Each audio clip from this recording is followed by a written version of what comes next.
In the heart of our journey, where tales of the past and tradition intertwine with preservation, we stand on the cusp of a milestone today, a celebration of 100 stories of those who came before us here on Native ChocTalk, a podcast by natives for all.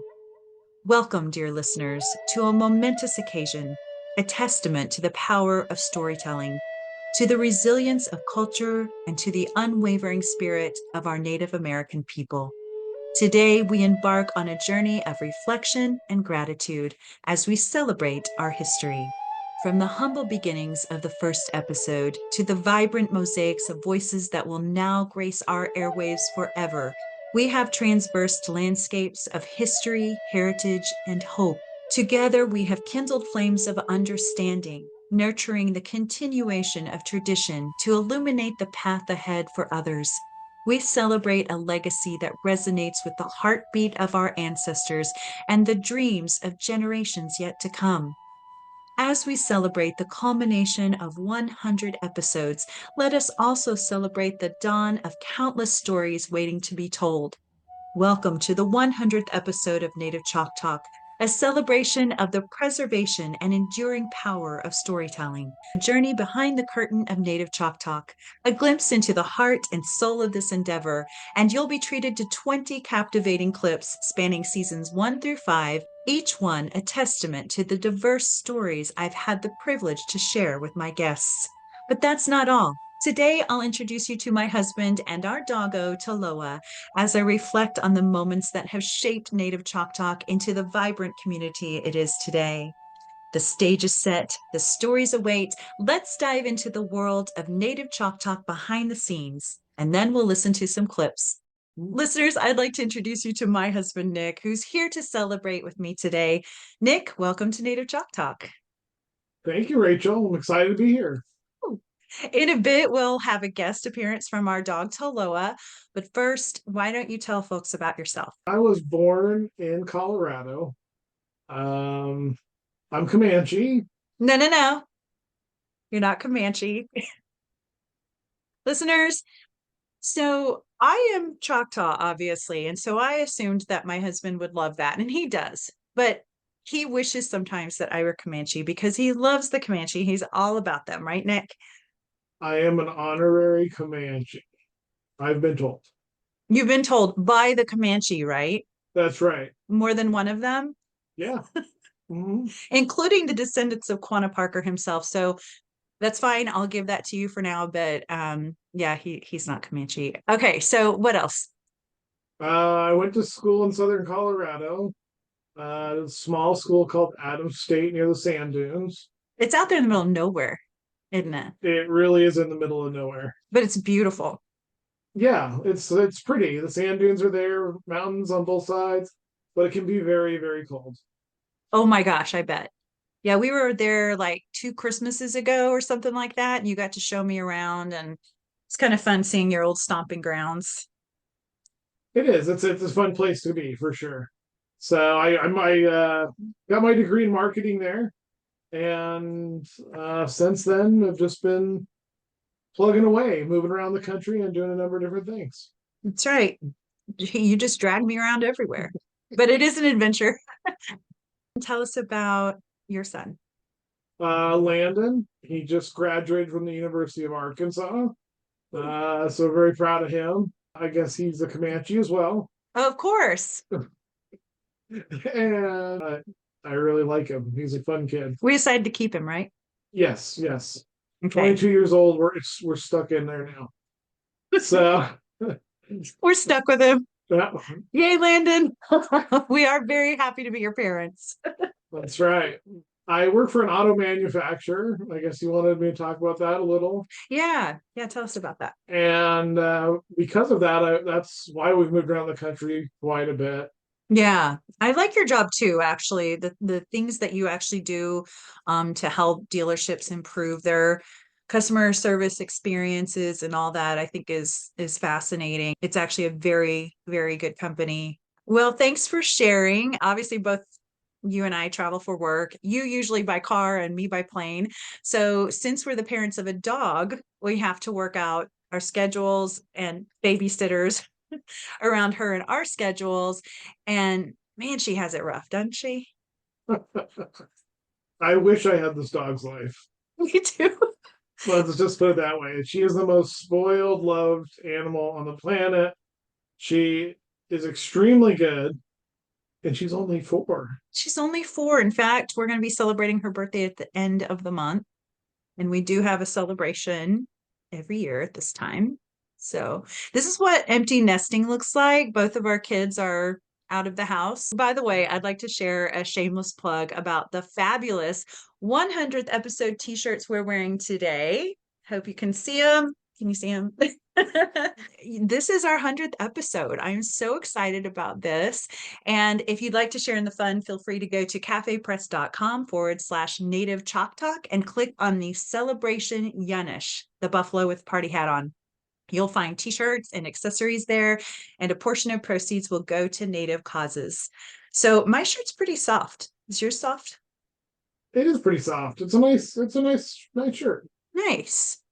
All right. And by the way, thank you for wearing it. I got the wrong size, even though I could have sworn I got the right size. That's why I did it, so you could show off your muscles. Little Popeye action going on there. All right, so we talked a little bit about Landon. Why don't we talk a little bit about your daughter, Alexandria? Yes, my baby. So my baby will be 25 this year. Alexandria went to Yale for mathematics for her undergrad, and she's in law school right now at Notre Dame. And she's getting married in October to an amazing man named Will. They met when I think she was like 15, and they've been the only people they've both ever dated. So it's kind of sweet, I think. She's the new president of the Native American Association at Notre Dame, and she wants to start helping to recruit Native American law students for Notre Dame eventually. So hopefully, I'll have more information about that at some point to share with you folks who may be wanting to go down that path. So I was a single parent like you were, and after I was divorced when my daughter was a year old, 12 years later, I met you. Should we tell them how we met? We met the traditional way, right? Right, on Match.com.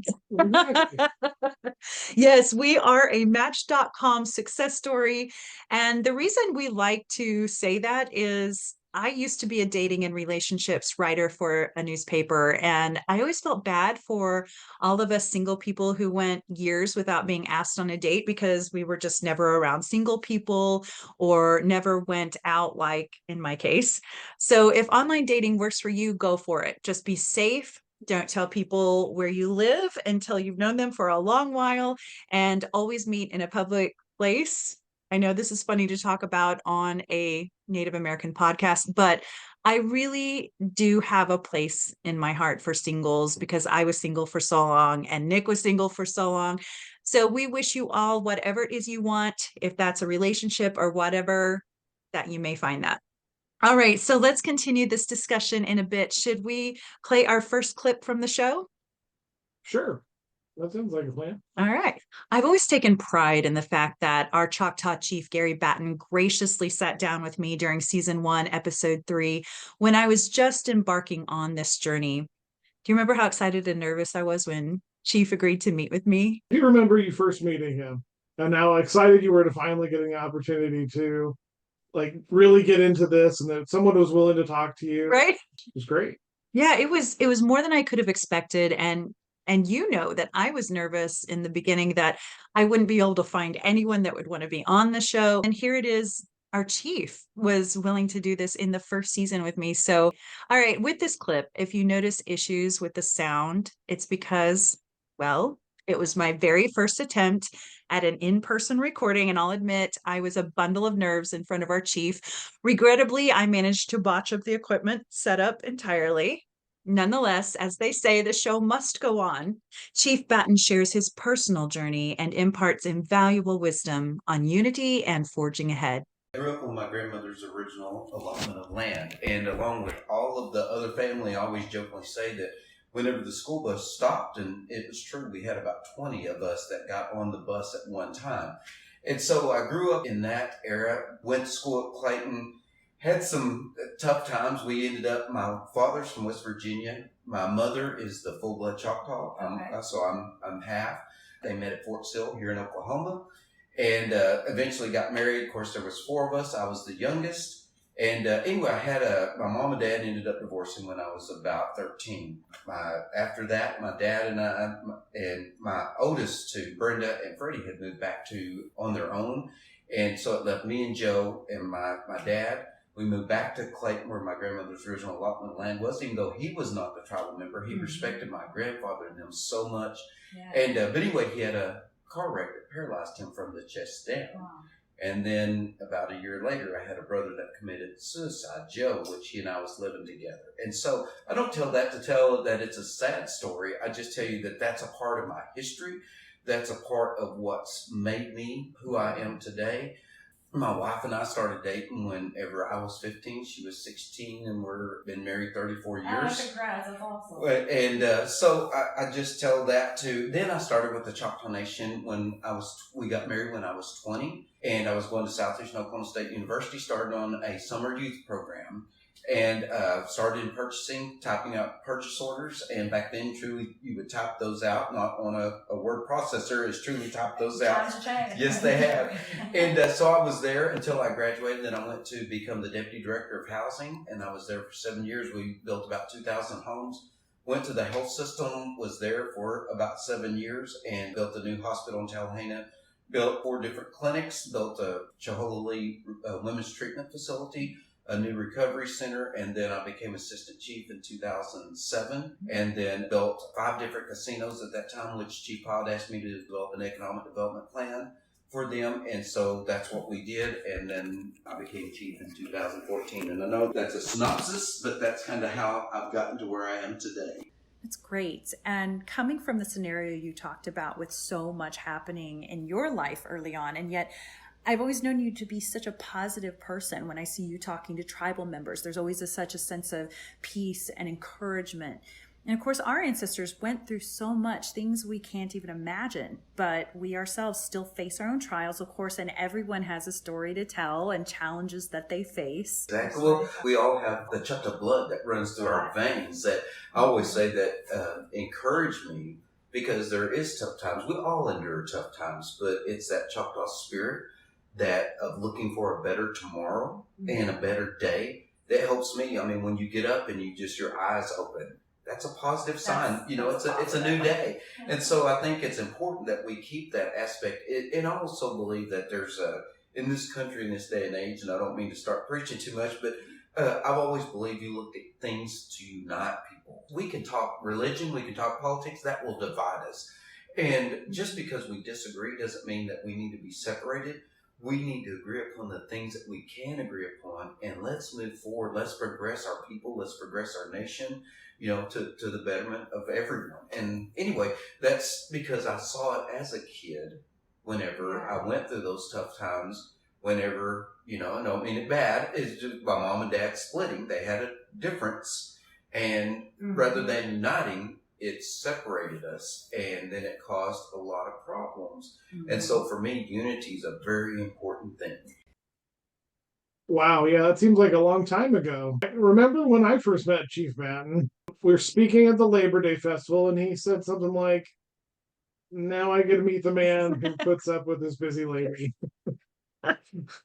Speaking of busy, why don't you tell us a little bit about how you started the podcast and how we got to this point? Yeah. So as you know, I went through a hard time when Alexandria went off to college, and I suddenly felt like I didn't know what my purpose was outside, of course, of being a wife. So I've had a job since I was 12 years old, and I'm still working my full-time job today, but not having a child around all the time it knocked my feet out from under me. And like most parents, I went through a mourning process. But something I knew I loved was studying my ancestors, which I had done for years. And my great-grandmother Ella was really the inspiration for studying my ancestors. Anyway, I wanted her story to be heard and told many times over in a way to just, keep her memory alive. And I wanted her descendants to know her story. And I just loved hearing other people's ancestral stories as well. So I kept trying to think, how do I continue to do this? How do I make sure I and others are preserving these precious stories that I knew were dying off with each generation if they didn't carry it forward? So, do you remember when I told you I wanted to start the podcast? Yeah, I think it was in the middle of the night, and you woke me up to tell me. And I'd Mhm. like to believe that that's not a common thing in our marriage, but that actually happens quite often. I'm so sorry. I apologize in advance. And you said okay. Um, I will say that although you have nothing to do with the podcast or putting it together or anything like that, you have been an amazing support to me. You listen to every single episode and have cheered me on since day one and have put up with my 35 plus evening and weekend hours each week working on it. And I really do want to give you a heartfelt kudos and thank you for that. I mean, you didn't hesitate. You talked about a budget and we both put our money together and so I could start this endeavor. And anyway, thank you. Absolutely. It's a big endeavor, obviously, and you've taken it to to whole different heights. I'm proud of you. Thank you. Yeah. So let me ask you this. Were you afraid when you started? I mean, you knew nothing about podcasting. No. You're already super busy because you're just always busy. Um, but what were you thinking? What were you thinking when this first came about? Like, oh, I could just do a podcast. Right. It's a good question. I really was afraid. I mean, really afraid, but not for the reasons most people would think. I don't mind admitting I'm a workaholic already. So the hours didn't bother me. And I figured I'd teach myself about the technology and learn from my mistakes. So I wasn't afraid for any other reason than I was just nervous that I wouldn't do the Native American community justice. I do a lot of research for every single episode. And I was worried, what if my information is incorrect? What if I hurt someone who may not want that part of history shared? What if I single-handedly offended every single American Indian out there? But I also realized I can only do my best and apologize if I do make mistakes. And I have had to apologize here and there. But these stories have to be preserved and they have to be told. And you know what I've realized is that each guest is telling me their stories, and their ancestral stories as best they know them. So I can have two guests on at different times talking about the same exact topic, and they may both have conflicting knowledge of the history of that topic.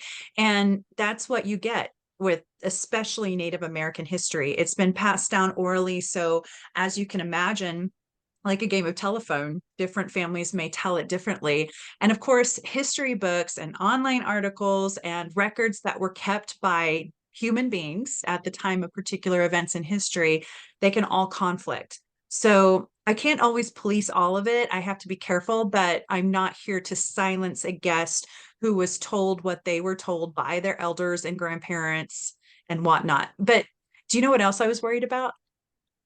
What's that? My voice. I hate my voice. I hate listening to it when I'm doing my editing. And here I am recording my voice and putting it out there for the world to hear.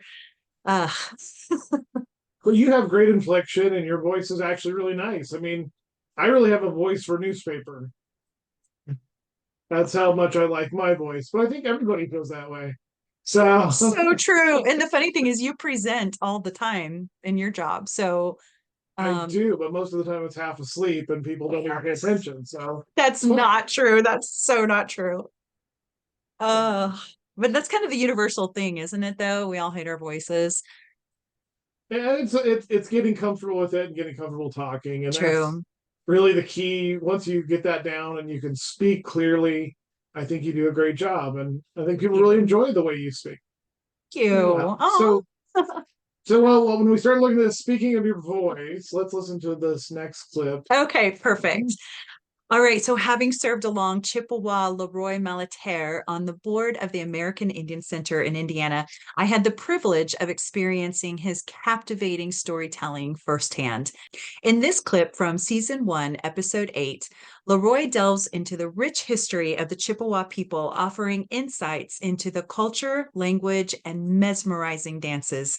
With his exceptional storytelling skills, listening to Leroy's tales is akin to embarking on a captivating journey through time. Sit back, relax, and savor this dose of cultural enrichment. Enjoy. You are Chippewa, and You were born in North Dakota, correct? I was born in North Dakota. My ancestry came from Canada, and that's kind of a sad story because they were not white and they were not Indian. They were half-breeds.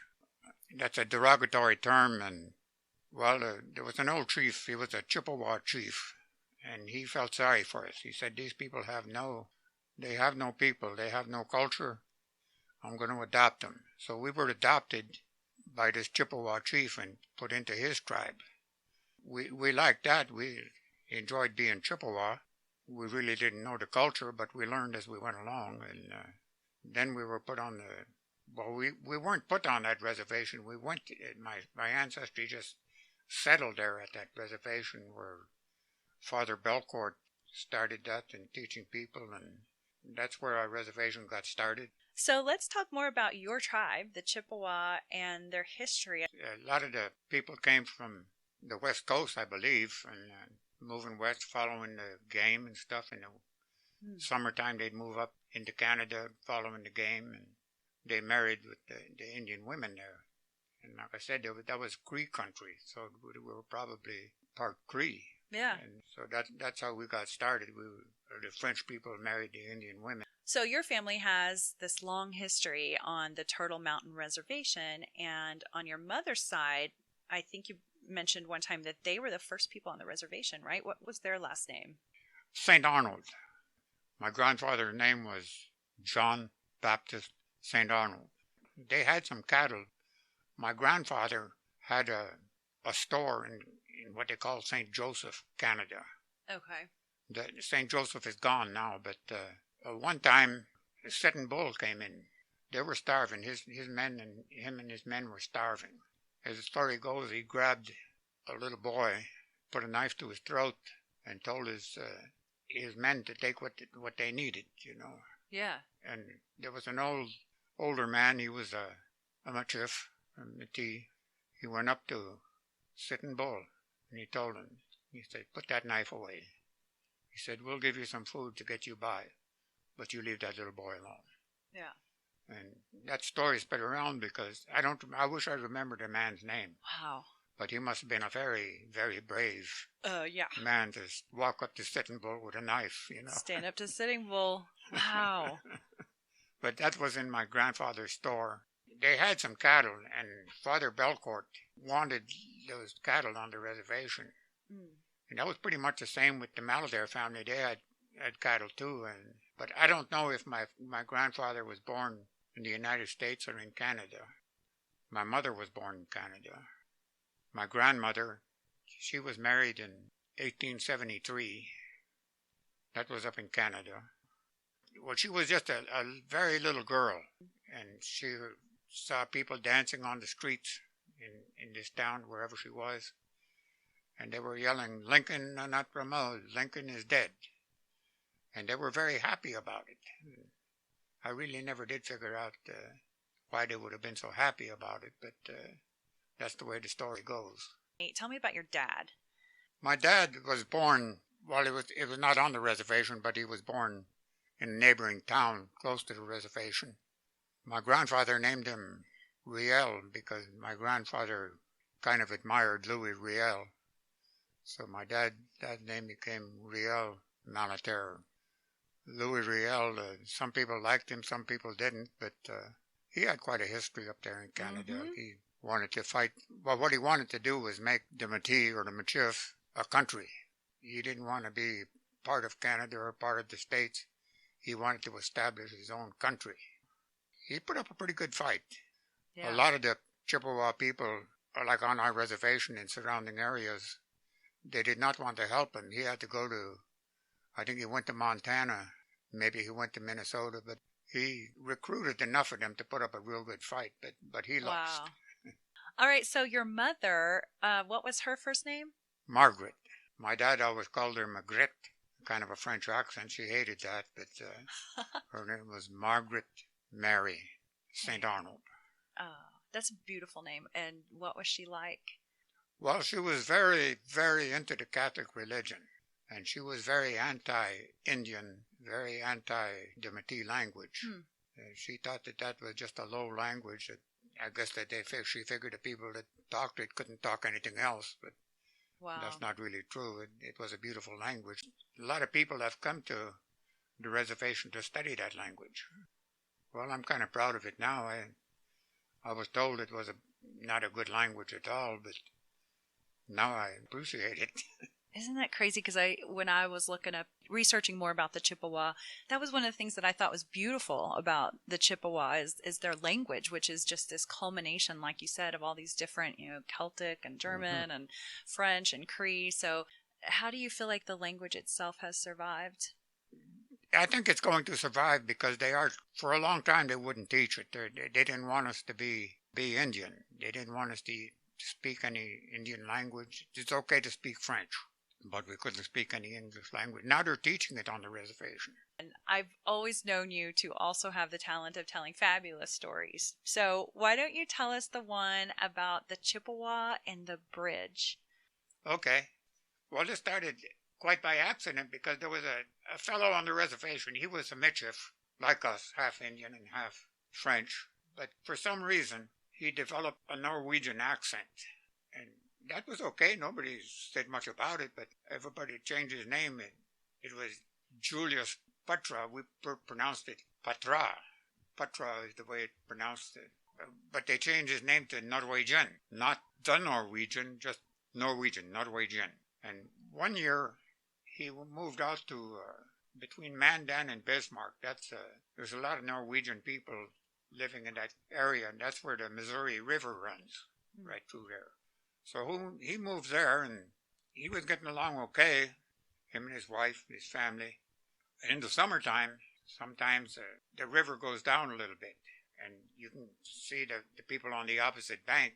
And there was one guy there, his name was Clarence, and for some reason, Norwegian and Clarence got to arguing. Norwegian would tell him, one of these days I go over there, I kick your butt. And Clarence says, anytime, you come and get me. Well, they built a bridge across the Missouri River. This is one of the first steel expansion bridges that reach across it like that.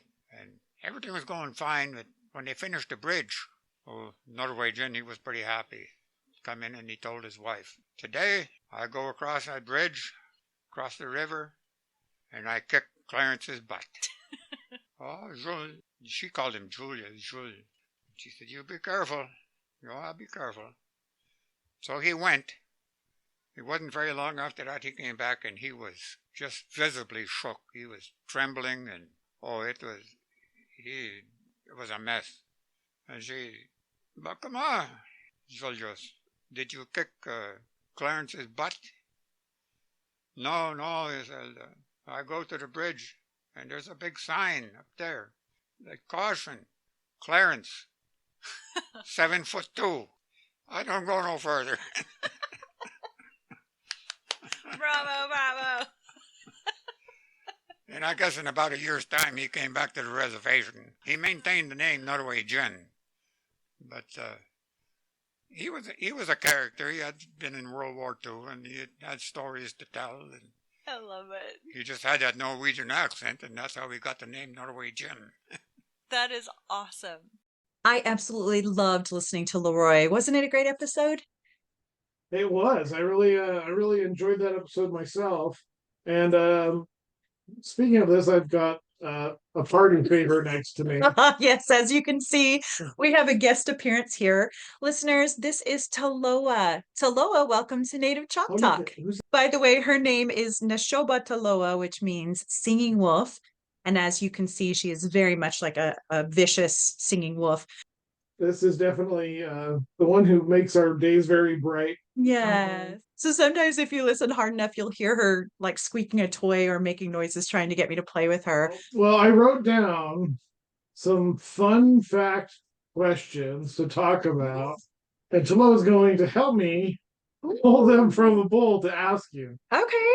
Oh, what do we got in here? What's in here? You want to pull one of these? Okay, what do you think? All right, and the first question is, where do you record your episodes? So I record in several places, like right now in the library, and then sometimes in my office since I work from home. And then we also have a house in Oklahoma where I record from there as well, or on site at someone's home. It just depends on the situation.